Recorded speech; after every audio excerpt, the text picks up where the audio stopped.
అదానీ అక్రమాలపై ఆధారాలు ఉన్నా కేంద్ర రాష్ట్ర ప్రభుత్వాలు విచారణ జరపడంలో ఆసక్తి ఎందుకు చూపడం లేదని కర్నూలు జిల్లా సిపిఐ జిల్లా కార్యవర్గ సభ్యులు డి రాజాసాహెబ్ ప్రశ్నించారు. మంగళవారం పత్తికొండలో స్థానిక చదువుల రామయ్య భవనం నుండి 4 స్తంభాల వరకు ప్రదర్శనగా వెళ్లి ధర్నా చేశారు.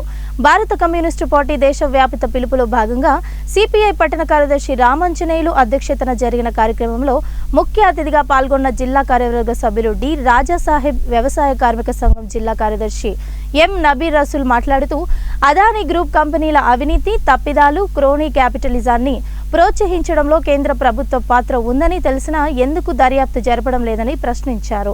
అందుకోసం సంయుక్త పార్లమెంటరీ కమిటీ ఏర్పాటు చేయాలని, మణిపూర్లో హింసాత్మక పరిస్థితులపై పార్లమెంటులో చర్చ జరపాలని, సాయుధ బలగాల ప్రత్యేక రక్షణ చట్టం ఉపసంహరించుకోవాలని, అధిక ధరలను అరికట్టాలని, నిరుద్యోగం నిర్మూలించాలని సిపిఐ డిమాండ్ చేస్తోందని తెలిపారు.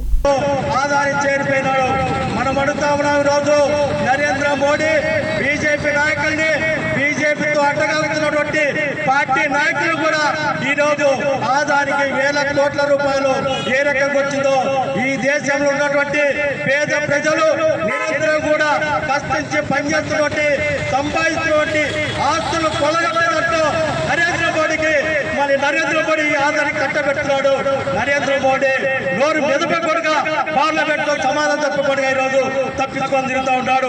దీనికి కారణం ఏమని మాట్లాడితే ఈ రోజు నాకు సంపూర్ణంగా పార్లమెంట్ లో మెజార్టీ ఉంది, మీరు మాట్లాడాల్సిన అవసరం లేదు.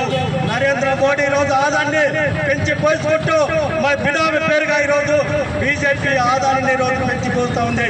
ఈ దేశంలో ఉన్నటువంటి ఆస్తులు కొనుగోలు చాలక మరి దేశంలో ఇతర దేశాలపై శ్రీలంక కాకుండా అమెరికాలో, మలేషియాలో, జపాన్లో, వివిధ దేశాల్లో మళ్ళీ ఈరోజు ఆదాని మరి బోగస్ కంపెనీలు బయటపెడుతూ మన దేశంలో ఏ రకంగా అవినీతి చేయాలని చెప్పేసి ఈరోజు నరేంద్ర మోడీ దగ్గర ఉండి ఆదానికి కాంట్రాక్ట్లు ఇప్పించి అవినీతి చేస్తున్న ఈరోజు నరేంద్ర మోడీ ఈ సంస్థల మీద ఏ విచారణ చేయకుండా